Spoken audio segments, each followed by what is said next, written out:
యేసుప్రభువారి శ్రేష్టమైన ఘనమైన నామంలో శుభములు తెలియజేస్తా ఉంటున్నాం. 3 సంవత్సరాల సంపూర్ణ బైబిల్ పర్యటనకి ఆహ్వానిస్తా ఉంటున్నాం. కీర్తన 79, కీర్తన 80.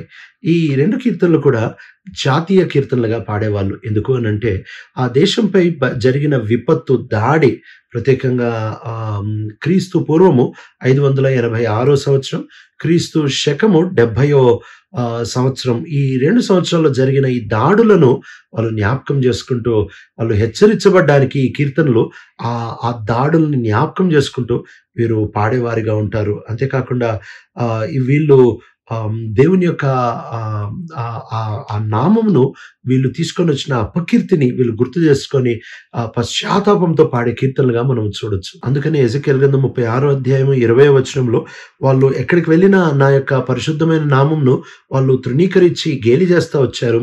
అందుకనే దేవుడు వాళ్ళకి ఆ దేశంలో పెట్టినప్పటికీ దేవుడు వాళ్ళని ఆ దేశం నుంచి వెళ్ళగొడతా వచ్చాడు అనే మాటని మనం చూడొచ్చు.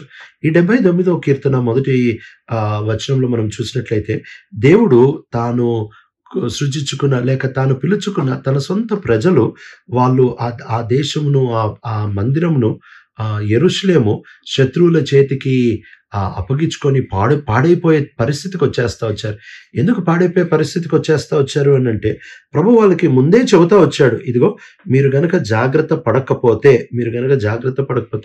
ఇలాంటి విపత్తు వస్తుందని ప్రభు ముందే చెప్పాడు. 2-3 వచనాలు మనం చూసినట్లయితే చనిపోయిన వాళ్ళని పాతి పెట్టే పరిస్థితి కూడా లేదు.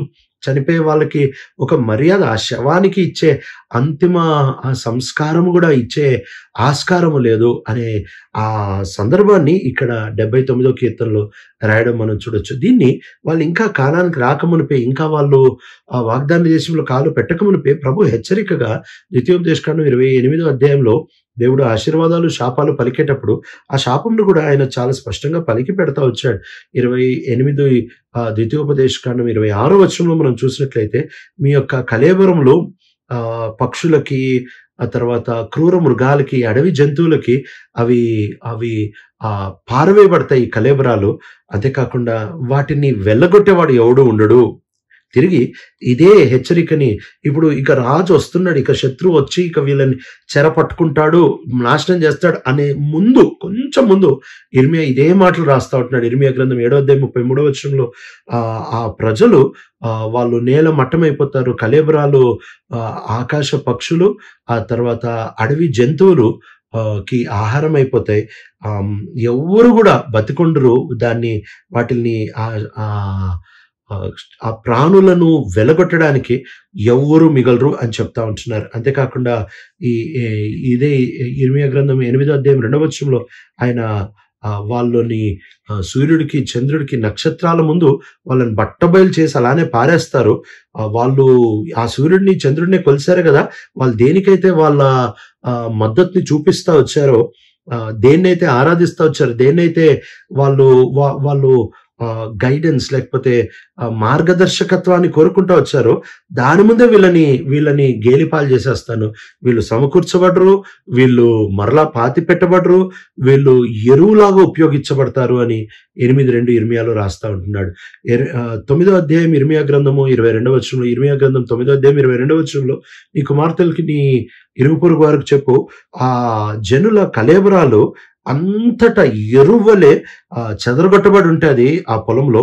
అంతేకాకుండా వాళ్ళు ధాన్యము కోసి దాన్ని సమకూర్చని పంట వలె పడి ఉంటారు అని చెబుతా ఉంటున్నాడు.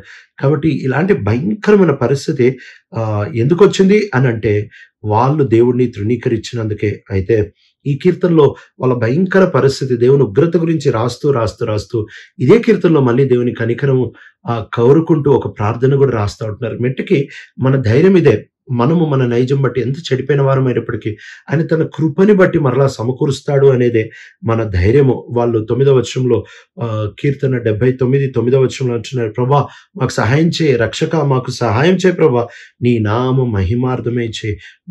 మహిమార్థమే మమ్మల్ని విడిపించు, మెటికి ఈ విషయాన్ని వాళ్ళు మర్చిపోతారు. ఈ విషయాన్నే మనం కూడా మర్చిపోయే వారంగా ఉంటున్నాం. పాపం యొక్క వెన్నెముక ఏంటి అనంటే దేవుని మహిమ కొరకు సృజించబడ్డామని మర్చిపోయి దేవునికి మహిమ రాకుండా వేరొక పని చేయడం. అంతే. పాపము అనంటే అదే. పాపము అనంటే దేవుడు అనుగ్రహించు మహిమని పొందలేకపోవడం, లేక ఆ ఉద్దేశం లేకపోవడం, ఆ బలం లేకపోవడము, ఆ సామర్థ్యం లేకపోవడము, దేవుని మహిమని మనం తగలక ముందే పడిపోవడం, ఏదో చిన్నదానికి సర్దుకొని పోవడం. దేవునికి మహిమ తీసుకొని రావాలనే దానికంటే ఏదో చిన్నదానికి సర్దుకొని పోవడం, ఏదో చిన్న విషయానికి రాజీ పడిపోయి అక్కడి వరకు వెళ్ళలేకపోవడం. ఇదే కదా పాపం అంటే. అదే రాస్తా ఉంటున్నాడు ఇక్కడ.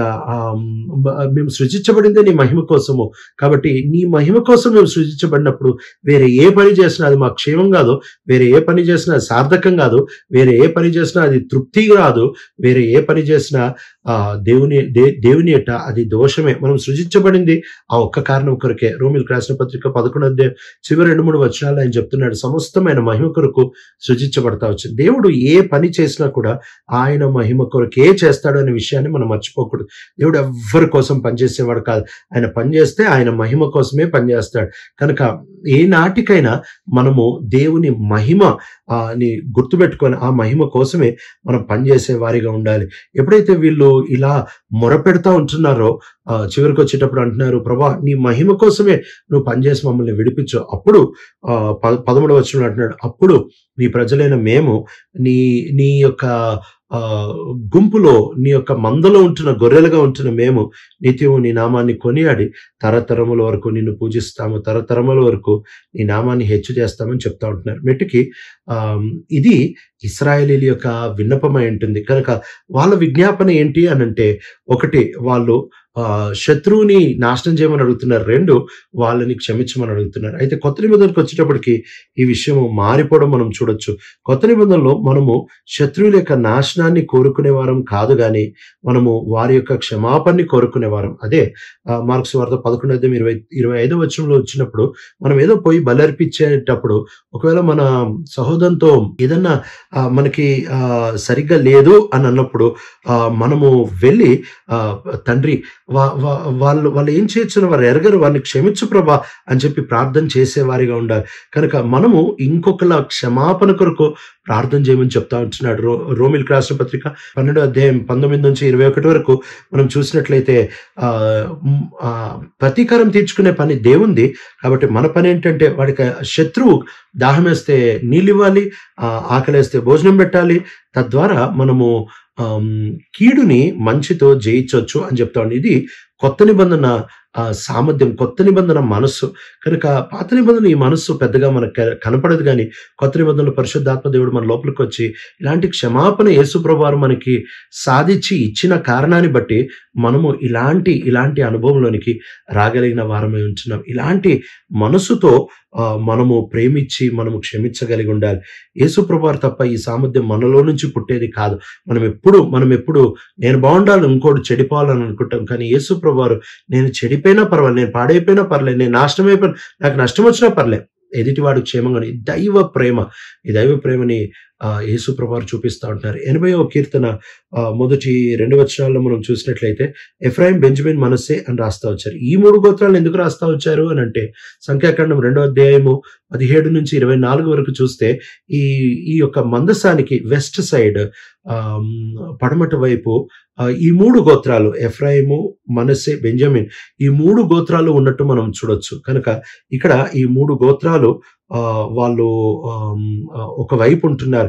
వెటికి ఈ కీర్తనలో ఆయన ప్రభా మమ్మల్ని సమకూర్చు, మమ్మల్ని బాగు చేయి అని చెబుతూ గత దినాలను ఒకసారి గుర్తు చేసుకుంటూ మొరపెడతా ఉంటున్నారు. ప్రభా మమ్మల్ని బాగు చేయి అని మొరపెడతా ఉంటున్నారు. మొరపెడుతూ సడన్ గా 17వ వచనానికి వచ్చేటప్పటికి యేసుక్రీస్తు ప్రభువారి గురించి ఒక అద్భుతమైన ప్రవచనాన్ని, లేక యేసు ప్రభువారిని సూచించే వచనాన్ని రాస్తా ఉంటున్నారు.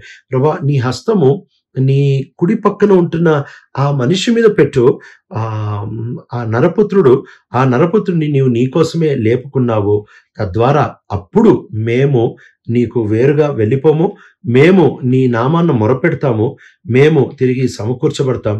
ఆ చివరిలో అంటారు, చివరి వచనం చివరి మాట, అప్పుడు మేము రక్షించబడతాం. కనుక మెటికి 2 కీర్తనలు మనకు అర్థమయ్యేది ఏంటంటే, ప్రభు ముందే హెచ్చరిస్తాడు, మనల్ని మళ్ళీ హెచ్చరిస్తాడు. వినకపోతే నాశనం అవుతాం. అయితే నాశనం అయిన తర్వాత కూడా ఆయన వైపు తిరిగి వస్తే ఆయన క్షమించడానికి సిద్ధ మనసు కలిగిన వాడు. ప్రియ తండ్రి, నమ్మకమైన దేవ, ఎంత మంచి మనసు నీది. మా కొరకే నీవే దేవా నీ ప్రియకుమారుడిని పంపించినందుకు నీకు వందనాలు.